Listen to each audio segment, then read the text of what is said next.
اعوذ باللہ من الشیطان الرجیم، بسم اللہ الرحمن الرحیم۔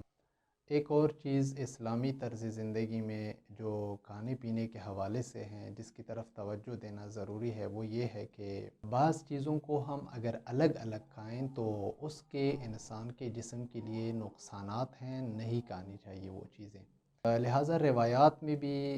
یہ موجود ہے۔ مثلاً ایک روایت ہے، پیغمبر اکرم صلی اللہ علیہ وآلہ وسلم سے فرماتے ہیں کہ الجبن داء،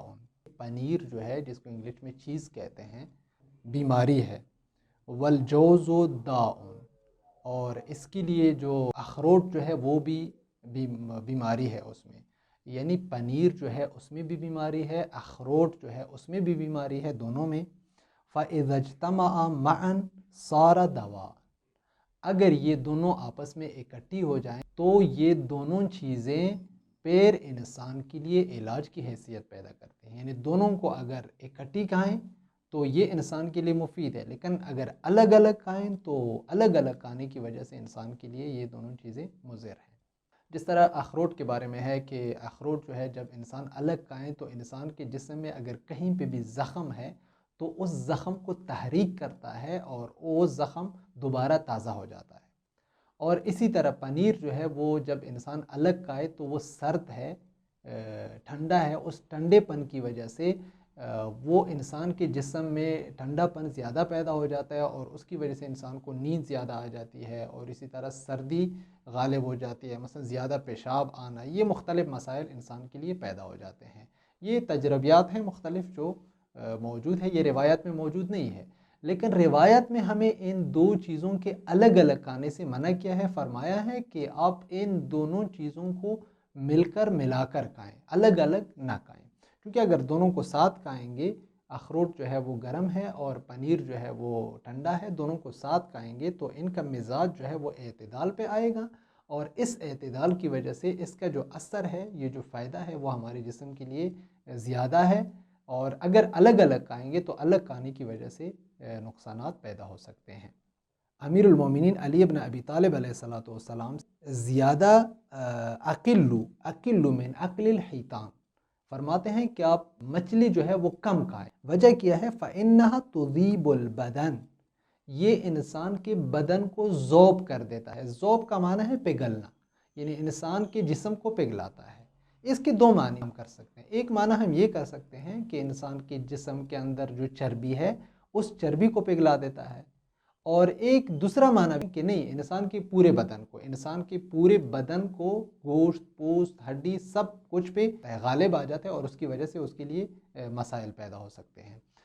ظاہراً جو معنی سمجھ میں آتا ہے وہ یہ ہے کہ انسان کی جو چربی ہے، اضافی چربی، اس کو پگھلا دیتا ہے، یعنی پگھلانے کا جب معنی آتا ہے تو کوئی چیز اندر ہے جس کو پگھلائی جا سکے تو اس کی طرف ظاہراً اشارہ ہے۔ اسی وجہ سے جو لوگ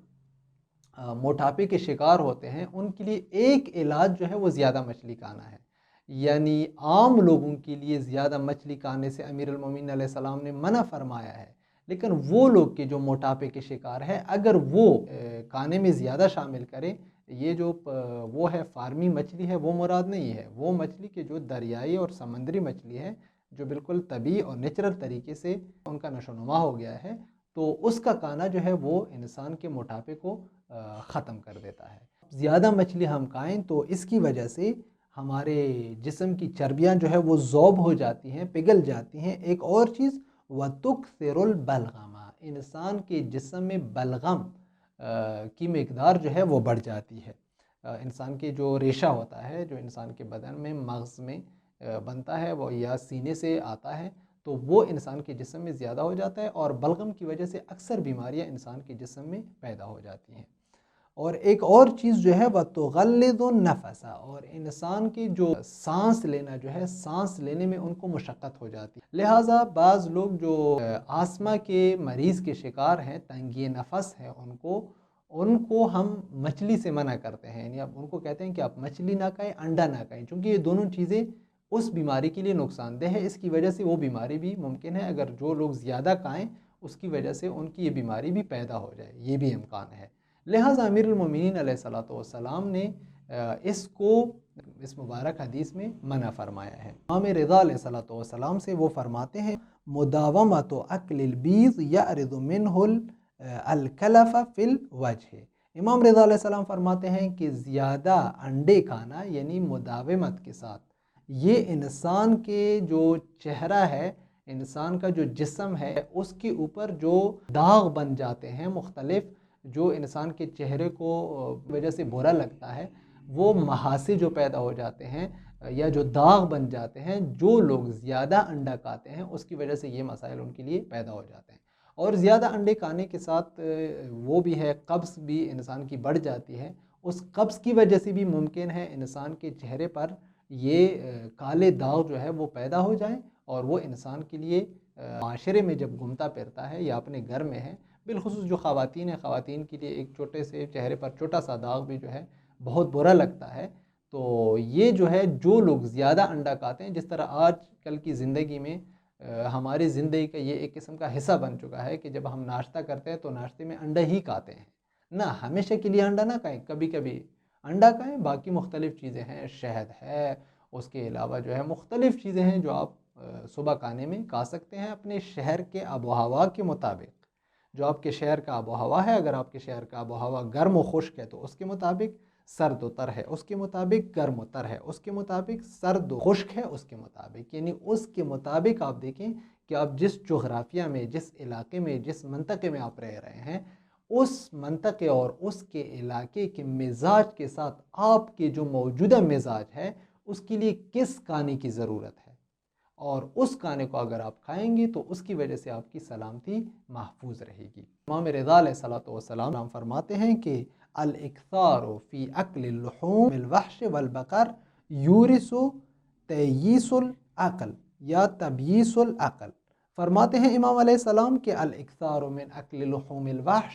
جو وحشی حیوانات ہوتے ہیں، جو حلال گوشت ہیں، یعنی جو پہاڑوں میں ہوتے ہیں حلال گوشت حیوانات ہیں، ان کا زیادہ، ان کے گوشت کا زیادہ کھانا، اور اسی طرح گائے کے گوشت کا زیادہ کھانا، اس کی وجہ سے کیا ہو جاتا ہے، یہ انسان کی عقل کی کمی کا سبب بن جاتا ہے۔ آپ دیکھ رہے ہیں کہ آج کل بہت زیادہ لوگ، بہت زیادہ بچے، بہت زیادہ خواتین، بہت زیادہ طالب علم، بہت زیادہ اسٹوڈنٹس، وہ جو ہے وہ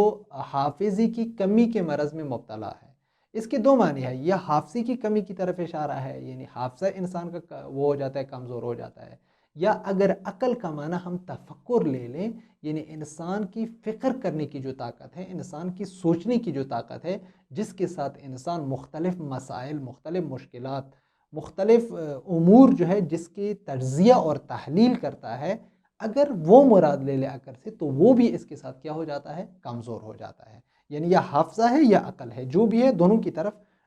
ہم کہہ سکتے ہیں۔ اور اسی طرح وتحییر الفہم، انسان کے جو فہم ہے اس کو کیا کہتے ہیں، حیران کر دیتا ہے، انسان سرگردانی کا شکار ہو جاتا ہے۔ کبھی کبھی ہو جاتا ہے انسان کا جو تمرکز ہے مختلف چیزوں کی طرف، توجہ جو ہے وہ توجہ محفوظ نہیں ہوتا ہے، اس کے مختلف وجوہات ہو سکتی ہیں، لیکن ایک وجہ اس کی یہ ہے کہ جو لوگ زیادہ جو وحشی حیوانات ہیں، اور اسی طرح جو گائے ہے، اس کے گوشت کے کھانے کی وجہ سے بھی یہ مسئلہ پیدا ہو سکتا ہے۔ وَتَلَبُّدُ الذِّهْنَ وَكَثْرَةِ النِّسْيَانِ، اور اسی طرح جو ہے وہ انسان کی جو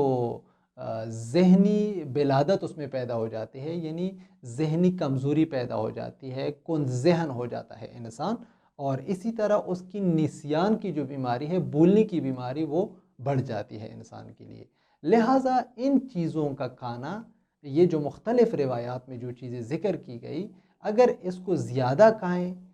یا مثلا بعض چیزیں جو ہے ان کو اکٹھا کھائیں تو اس کی وجہ سے انسان کے صحت پہ یہ اثرات